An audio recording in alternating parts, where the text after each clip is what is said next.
Hi guys, gagawa po tayo ng fatta, vegetable fatta.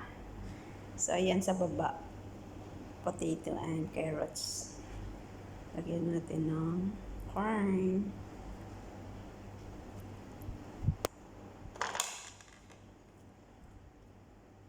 So lagyan natin ito.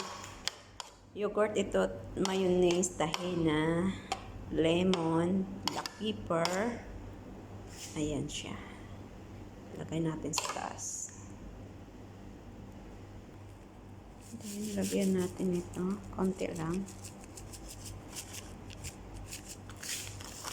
Lagyan natin ng fry kabals.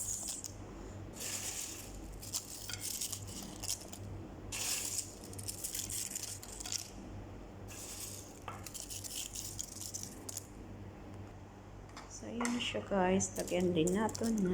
Ayan. Oh, may grate. Para may ano din siya. May kulay. So, ayan. Dapat nga may nuts pa to. And then, last, ay ito. Parang ano siya. Coriander yan. So, ayan na guys, yung pang dinner ng alaga ko at saka yung amo ko. Ito para sa kanila, alaga ko. Ayan yung amo kong babae at lalaki. Ayan, thank you guys. Thank you for watching. Bye-bye.